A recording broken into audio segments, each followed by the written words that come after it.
Before you buy an annuity, there are 4 things that you need to know. Number 1, you need to make sure that the annuity that you buy does what you want it to do, guaranteed. This sounds pretty obvious, but you'd be amazed at the number of people who have no idea what their annuity can and cannot do. And they're extremely disappointed 5 or 10 years down the road when they look at their annuity statement and they can't figure out why their annuity is performing so poorly. The reason is that they are expecting the type of annuity that they bought to do something, which it mathematically and fundamentally cannot do. And then they get frustrated and think annuities are bad and end up paying a bunch of money in early surrender charges, fees, and penalties. When in reality, these disappointed annuity buyers simply purchased the wrong kind of annuity and should have done a much more thorough analysis of what it was that they were trying to accomplish before they locked up hundreds of thousands of dollars in some underperforming annuity contract. People typically buy annuities to provide for one of 4 things: income, accumulation, death benefit, and then protection from nursing home, assisted living, or long-term care costs. There are 5 types of annuity contracts that are offered. Immediate annuities provide income now, deferred annuities provide income later, fixed annuities which provide for accumulation at a guaranteed interest rate, equity indexed annuities which can provide a combination of income, accumulation, death benefit, and long-term care protection, and number 5, variable annuities. They can provide for income, accumulation, death benefit, and long-term care. There are some guarantees, but they come with market risk. The problem arises when a retiree who needs income and should purchase an immediate or deferred annuity ends up purchasing an annuity that is really designed for accumulation, like an indexed or variable annuity. Right off the bat, they are shortchanging themselves and they're not making the most efficient use of their money. Over a 30-year retirement life, they end up costing themselves tens if not hundreds of thousands of dollars in lost opportunity income had they bought the right annuity in the first place. When I review these underperforming annuities with clients and show them the income that they could have been getting with a plain vanilla income annuity, they are understandably upset. Make sure you get a second opinion before you buy an annuity. Alternatively, a retiree who needs accumulation and they need their monies to grow to a certain value at some point in the future is negatively impacted by placing their monies into an annuity that is better suited for income. Or worse, they buy an annuity that is an equity indexed or a variable annuity that includes a bunch of features that they don't need, like death benefit riders and living benefit riders, and it does nothing for the retiree but erode the value of the annuity and generate fees and expenses for the insurance company. Get the right type of annuity to fit the income, accumulation, death benefit, or long-term care problem that you're trying to solve. The only way to do this is to get a comprehensive retirement income planning analysis that looks at all of your retirement assets that you have and uses math and science to determine which type of annuity would be most appropriate to help you meet your specific retirement income planning needs. Number 2, get a side-by-side price comparison of all available annuities that fit the problem that you're trying to solve. Once you know which type of annuity to buy, you need to know which insurance company is offering the best deal. This should be fairly obvious, but the vast majority of annuity buyers never question their annuity salesman's advice or ask for a comprehensive side-by-side comparison in writing from all available companies that do the same thing. If you're working with a career captive agent at a MetLife, Prudential, or New York Life agency, they may have the best available annuity, but you wouldn't know it unless you saw the numbers.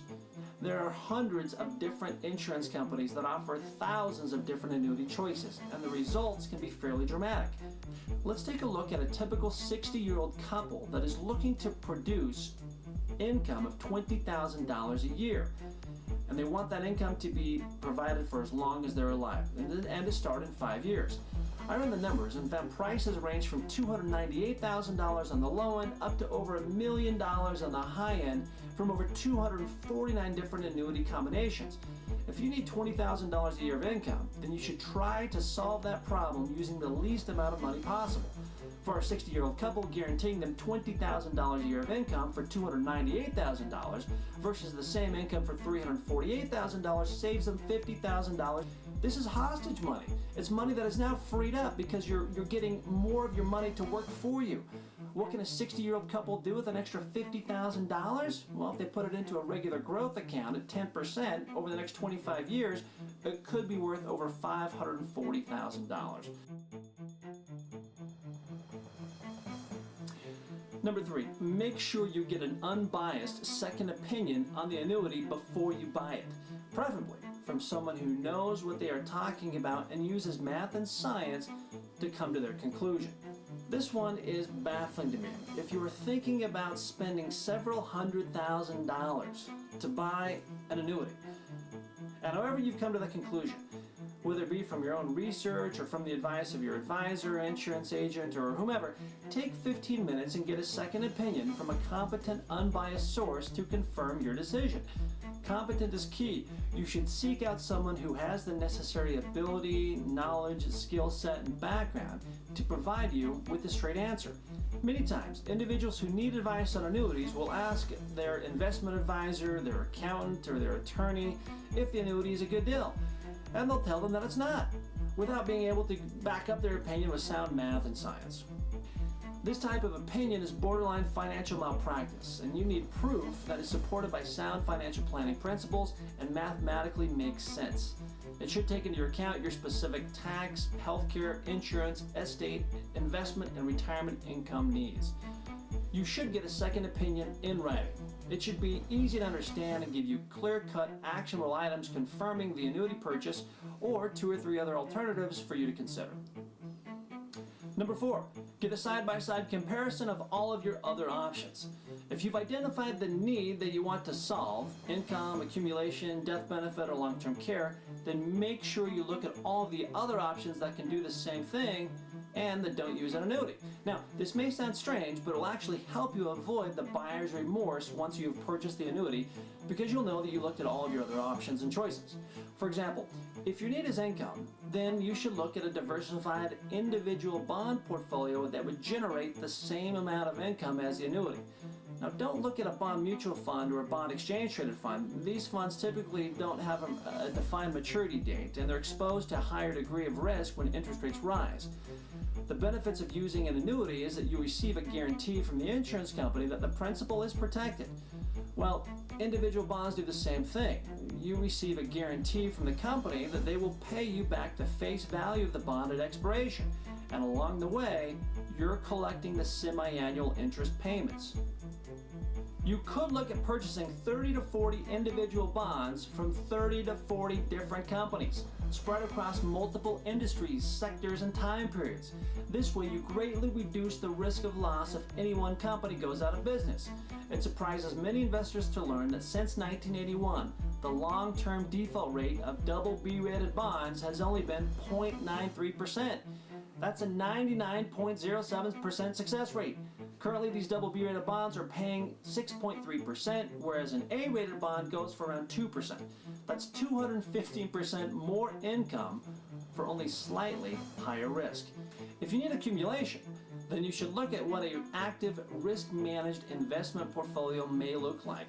I like using fact-based investment allocation strategy portfolios that are designed to profit in bull markets and protect profits in bear markets.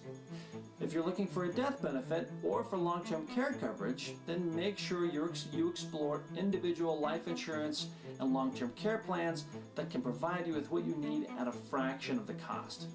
Seeking out a competent second opinion is crucial in this matter. Just because you've gotten denied for insurance in the past doesn't mean that this will happen now. Plans are always changing, and you can apply for coverage, and before you give the insurance company any money, you can see if you're going to be approved or not. Thanks for watching the video. If you found the information helpful, please like the video and share it with your friends on social media. If you'd like to get a side-by-side comparison of all of your annuity choices, plans, options, and features, then click on the link below to schedule a no-obligation 15-minute phone chat where we can review your options and point you in the right direction on what you should do with your money. Thanks so much, and have a good day.